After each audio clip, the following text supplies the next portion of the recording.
show of hands, who has a plan for their life? Or who was pressured in high school to come up with a plan for their life? What they were going to study, what they were going to do, or what your parents told you were going to do? Well, I had a plan. This is the kind of child that I was. I had a plan, and I was going to carry it out. So I graduated with a Bachelor of Commerce degree. I then went for my CPA, and then I joined my dream technology company because I was going to climb the corporate ladder to CFO. And so needless to say, I was a little bit of a workaholic. I did a lot of different roles in this company. I learned how to navigate office politics. I traveled the world in this very competitive, high-risk, and high-reward environment. That taught me a lot of lessons. But because of my being a bit of a workaholic, I decided that I should become a little bit more involved and do some volunteer work with my church and to try to balance my life. And one day, I was actually in Honduras in a little village, digging a hole and thinking, oh my gosh, I would rather be doing mission work than just making more money for shareholders. And so that little seed slowly germinated, and I thought about how I could make mission work a full-time reality. But I really struggled with it because it was not part of the plan. In my perception of doing mission work was someone who would work in a nonprofit for a very low salary and barely get by in that. And it would be such a sacrifice of worldly comfort that I was really not prepared to make after growing up in an immigrant family. But I have to say I was really naive because I really didn't understand this whole other nonprofit world. And so I took on a volunteer assignment as a board member for a nonprofit organization that served Mexican border communities. And being the treasurer, I kind of kept track of what the donations that came in. And one day we got the biggest gift ever. It was $50,000 from something called the foundation. And I remember thinking, what are these foundations and how do I find one of them? But at that time, I really didn't know what a philanthropist was. I didn't know this whole world because I was kind of on my one track to become this corporate CFO. And so, I started to think more and more about what and how I was going to make this change. And I can say that changing careers can be really tricky.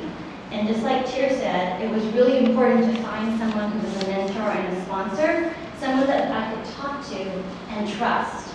Because I found that random networking, just going out and meeting people and talking to them, really doesn't help you to get where you want to go. You really need to find someone that you can trust. And so I was lucky to have a sponsor who introduced me to a friend of his that actually worked at a foundation and had made a switch from the corporate world to the nonprofit world. And after speaking with him, he helped me make another introduction to a couple that was setting up a foundation. And that's how I landed with the Boone Family Foundation. It was one meeting with this incredible couple, Cynthia and Garrett Boone. I met with them in the Madeline one day when I took time off work to go meet with them. And there was this wonderful little couple, and they just said to me, we are going to sell our business, which was the Container Store. I said, and we're not going to really change our lives. We've decided that as a family, we're really going to try and just give it away. And I just looked at them and I was like, is there a camera? Not be like reality.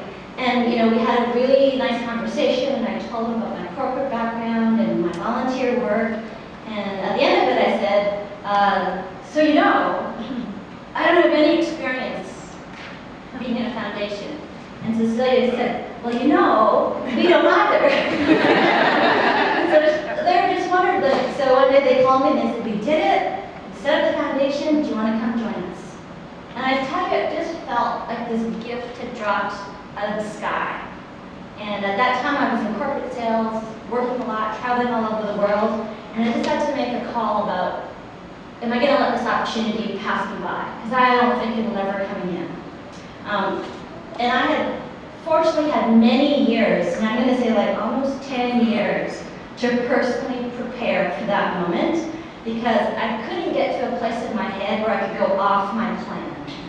And I had to learn to really understand what I wanted to do with my time that I had on this earth, and what I really needed, and what I could do without. I prayed a lot. And one of the things that really helped me was I took this personal finance course at our church, and it really kind of helped me work through when is enough enough. And so that luckily after I had all that time to think about what I wanted to do, when the offer came, I jumped on it. And so here I am 6 years later, and I think that I am the only Asian philanthropy executive in North Texas. And I think this chart will kind of help you understand why. This is a survey that was done by the Council of Foundations, which is like the National Association of all foundations. And if you look at how to break down the people that work at foundations, by gender it's pretty good. About 56% of foundation CEOs are women, and 76% of the staff are women. And when you look at race and ethnicity, 92% of those CEOs are white, 4% are black, 3% are Hispanic, and only 2% are other minorities. And so when I go to conferences or meetings, I'm always looking in the crowd to see if there are any Asians out there. I've only found one in Texas, and she is in the Houston area. The other thing is, even when you look at the staff, you have a very similar racial breakdown. When you look at age, 76% of the CEOs are at least age 50, and there's very few people under 30. So that kind of gives you a breakdown of what foundations look like. And one of the things that I think causes this is that for many of the foundations, they are set up by families. And families tend to hire who they know. So that's why having a sponsor is really important, because you just don't happen and meet these people randomly. So I would just say that now being in the nonprofit world and working in a foundation, I really do believe we can make big changes in the world, because in my first career, I had the opportunity to see the world change. Now, there might be people in this room who don't remember what the world was like before mobile phones. But when I was working in the 80s, we used to have all these concept products. There were like these little things that you hold in your hand that could be like little things like computers. Nobody believed we would ever make them products. We used to just like laugh like that will be in my lifetime. But here we are with iPhones and iPads. And so I believe that because I have seen the world change in my first job, I believe that in this nonprofit world that we really can address the really big issues that nonprofits are trying to solve, but we just need more help. We need more professionals, and we need more people with the courage to try new things, to join the ranks of the nonprofit world. So my life has not gone according to my original plan, but I think it's been a lot better than I could have